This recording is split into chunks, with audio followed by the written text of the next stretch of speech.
Hello dear friends, कैसे हो आप सभी। आज इस वीडियो में आपको क्लास 10th हिंदी की जो कृतिका आपकी जो बुक है उसका जो लास्ट लेसन रहता है, आपका लेसन नंबर जो 5 है, मैं क्यों लिखता हूँ, तो इसके जितने भी अभ्यास के प्रश्न उत्तर बनते हैं मैं इस वीडियो में आपको कंप्लीट कराने वाला हूँ। तो वीडियो को एंड तक जरूर देखिएगा। तो सबसे पहले हमारा जो फर्स्ट क्वेश्चन है वो डियर फ्रेंड क्या है, लेखक के अनुसार प्रत्येक अनुभव की अपेक्षा अनुभूति उनके लेखन में कहीं अधिक मदद करती है और क्यों। तो इसका आंसर दीजिएगा। तो क्या दे रखा, लेखक मानता है कि वहाँ पे जो भी सच्चा लेखन भीतरी व्यवस्था से पैदा होता है, यह व्यवस्था मन के अंदर से उपजी अनुभूति से जागती है। ठीक है, बाहर की घटनाओं को देखकर नहीं जागती। मतलब जो भी सच्चा लेखन होता है वो अपनी भीतरी मतलब अंदर की जितनी भी व्यवस्था होती है, व्यवस्था उससे पैदा होती है। यह क्या होती है, मन के अंदर से ही उपजती है। मतलब ये नहीं कि मन से बाहर से हम वैसे उसको कर सकते हैं। बाहर की घटनाओं को देखकर नहीं जागती। जब तक कवि का हृदय किसी अनुभव के कारण पूरी तरह संबंधित नहीं होता, उसमें अभिव्यक्त होने की पीड़ा नहीं अकुलाती, तब तक वह कुछ लिख नहीं पाता। जो राइटर होता है वो लिखता है अपने भीतर की जो मन होता है उसी से वो लिखता है, बाहर से ऐसे नहीं लिखता, बाहर से कुछ भी उन्होंने उठाया वो लिख दिया। जो उसके अंदर मन से आता है वही इस वो लिखता है। इसी तरीके से इस क्वेश्चन में बता रखा है। नेक्स्ट क्वेश्चन क्या दे रखा है, लेखक ने अपने आपको हिरोशिमा के विस्फोट का भोगता कब और किस तरह महसूस किया। तो सेकंड क्वेश्चन ये है, क्या रहेगा इसका जो आंसर रहेगा, लेखक हिरोशिमा के बम विस्फोट के परिणामों को अखबारों में पढ़ चुका था। जापान जाकर उसने हिरोशिमा के अस्पताल में आहत लोगों को भी देखा। मतलब क्या किया, जो लेखक था उन्होंने हिरोशिमा के जो बम विस्फोट हुआ था उसको परिणाम क्या कहा, पहले न्यूज में भी उन्होंने पढ़ लिया था। बाद में क्या हुआ, वो जापान जाकर वहाँ के जो अस्पताल थे, जो हॉस्पिटल थे, उन्होंने क्या वहाँ पे जो पीड़ित लोग थे उनको देखा और अणुबम के प्रभाव को प्रत्यक्ष देखा था। और देखकर भी अनुभूति न हुई, इसलिए भोक्ता नहीं बन सका। फिर एक दिन वहीं सड़क पर घूमते हुए एक जले हुए पत्थर पर एक लंबी उजली छाया देखी। तो उसे देखकर विज्ञान का छात्र छात्र रहा। लेखक सोचने लगा कि यह विस्फोट के समय कोई वहां खड़ा होगा, मतलब खड़ा रहा होगा, और विस्फोट से बिखरे हुए रेडियोधर्मी पदार्थों की किरणें उसमें रुद्र हो गई होंगी और जो आसपास से आगे बढ़ गई, पत्थर को झुलसा दिया, अवरुद्ध किरणों से आदमी का भाप बनकर उड़ा दिया गया होगा। इसी प्रकार समूची जो ट्रेजेडी होती है जैसे पत्थर पर लिखी गई है, इस प्रकार लेखक हिरोशिमा को जो विस्फोट का भोक्ता बन गया है। क्वेश्चन नंबर 3 क्या है, मैं क्यों लिखता हूँ के आधार पर बताइए कि पहला क्या पॉइंट है, लेखक को कौन सी बातें लिखने के लिए प्रेरित करता है। तो पहला पॉइंट हम पहला कर लेते हैं। इसमें क्या आता है, लेखक को मतलब कौन सी बातें लिखने के लिए प्रेरित करती है। लेखक को जानने की प्रेरणा लिखने के लिए प्रेरित करती है कि वह आखिर लिखता क्यों है।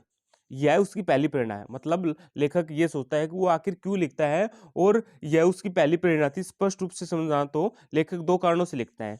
भीतरी विवस्था से कभी कभी मन में ऐसी अनुभूति जाग उठती है कि वह अपने अभिव्यक्त करने के लिए व्याकुल हो उठता है। ठीक है। दूसरा, कभी कभी संपादकों के आग्रह से, प्रकाशक के तगाजों से तथा आर्थिक लाभ के लिए भी लिखता है। ठीक है। तो परंतु दूसरा कारण उसके जरूरी नहीं है। पहला अर्थात मन की व्याकुलता ही उसके लेखन का मूल कारण बनती है। ठीक है। जो इसमें क्या होती है, जो दूसरा पार्ट था वो भी क्या था, कि किसी रचनाकार के प्रेरणा स्रोत किसी दूसरे को कुछ भी रचने के लिए किस तरह का उत्साहित कर सकते हैं। तो इसमें दूसरा पॉइंट ये हो जाएगा। ठीक है। क्वेश्चन नंबर 4 क्या है, कुछ रचनाकारों के लिए आत्मानुभूति स्वयं के अनुभव के साथ साथ बाह्य दबाव भी महत्वपूर्ण होता है। ये बाह्य दबाव कौन कौन कौन से हो सकते हैं। तो क्या है, इसका उत्तर क्या रहेगा कि कुछ रचनाकारों की रचना में स्वयं ही अनुभूति से उत्पन्न विचार होते हैं, कुछ अनुभवों से प्राप्त विचारों को लिखा जाता है। तो इसके साथ साथ ऐसे कारण होते हैं, जो ऐसे कारण मतलब बाह्य दबाव जिसको बोलते हैं, जो बाहरी दबाव होता है उपस्थित हो जाते हैं जिससे लेखक लिखने के लिए प्रेरित हो उठता है। ये बाह्य दबाव में क्या हो सकते हैं, सामाजिक परिस्थितियां, ठीक है, आर्थिक लाभ की आकांक्षा, मतलब क्या है, सामाजिक परिस्थितियां हो सकती है, आर्थिक लाभ हो सकता है, मतलब उसकी आकांक्षा हो सकती है, मतलब वही लाभ कमाने के लिए भी लिख सकता है। तीसरा पॉइंट क्या है, प्रकाशकों और संपादकों का पुनः पुनः आग्रह, मतलब जो प्रकाशक होते हैं या संपादक होते हैं उसका बार बार उसको बुलाना, मतलब पुनः पुनः क्या करना, आग्रह करना। ठीक है भाई कि आप ये लिख दो, आप ये कर दो। ठीक है। इस कारण से विशिष्ट विशिष्ट के पक्ष में विचारों को प्रस्तुत करने का दबाव। ठीक है। क्वेश्चन नंबर 5 क्या है, क्या बाह्य दबाव केवल लेखन से जुड़े रचनाकारों को प्रभावित करते हैं या अन्य क्षेत्रों से जुड़े कलाकारों को भी प्रभावित करते हैं। और कैसे? भारी दबाव सभी प्रकार के कलाकारों को प्रेरित करते हैं। उदाहरणतः तथा अधिकतर अभिनेता, गायक, नर्तक, कलाकार अपने दर्शकों, आयोजकों और श्रोताओं की मांग पर कला प्रदर्शन करते हैं। मतलब क्या होते हैं, जो लेखक होते हैं या जो अभिनेता होते हैं या गायक होते हैं या नर्तक होते हैं, वो क्या करते हैं, अपने दर्शकों को, जो दर्शक कह उनको बोलते हैं कि हमें ऐसा सॉन्ग चाहिए, हमें ऐसा डांस चाहिए, तो वैसा ही करते हैं, वो वैसी कला प्रदर्शन करते हैं। ठीक है। अमिताभ बच्चन को बड़े बड़े निर्माता निर्देशक अभिनय करने का आग्रह न करे तो शायद अब वे आराम करना चाहें। इसी प्रकार लता मंगेशकर भी 50 साल से गाते गाते थक चुकी होगी, अब फिल्म निर्माता, संगीतकार और प्रशंसक भी उन्हें गाने के लिए बाध्य करते होंगे। ठीक है, ये क्वेश्चन है। नेक्स्ट क्वेश्चन क्या है?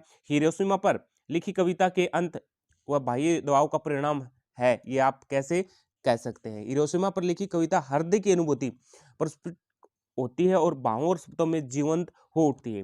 कवि ने हिरोशिमा के भयंकर रूप को देखा है तथा आहत लोगों को देखा है। उसे देखकर लेखक के मन में उसके प्रति सहानुभूति तो उत्पन्न हुई होगी, किंतु उनकी अभिव्यक्ति त्रासदी नहीं बनी।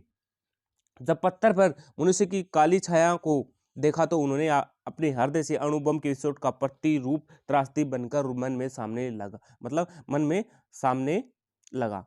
वहीं त्रासदी जीवंत होकर कविता में प्रवृत्त हो गई। मतलब जब लेखक ने क्या किया, जब वो हिरोशिमा पे जो जहाँ पे विस्फोट हुआ था वहाँ पे गया, तो उसने देखा कि मतलब लोगों की जो छाया है वो पत्थरों पे पड़ी हुई है। ठीक है, लोग मतलब बीमारी से मतलब मर रहे हैं। ठीक है, तो उन्होंने क्या है, वो त्रासदी को देखा, तो उसके मन में क्या हुआ, उसके जो मन में जो सभी छाया चित्र थे वो आए, और वो क्या है, उनकी जो मतलब अंदर से जो उनका मन था, उसने क्या, भाई हम इस पे कुछ न कुछ लिखे। तो उसके इस तरह जो हिरोशिमा पर लिखी कविता अंत में दबाव का परिणाम बनी थी।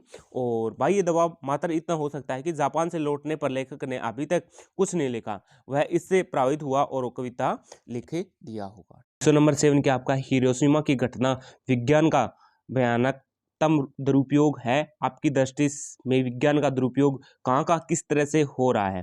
तो किस तरीके से हो रहा है? आजकल विज्ञान का दुरुपयोग अनेक जानलेवा कामों के लिए किया जा रहा है।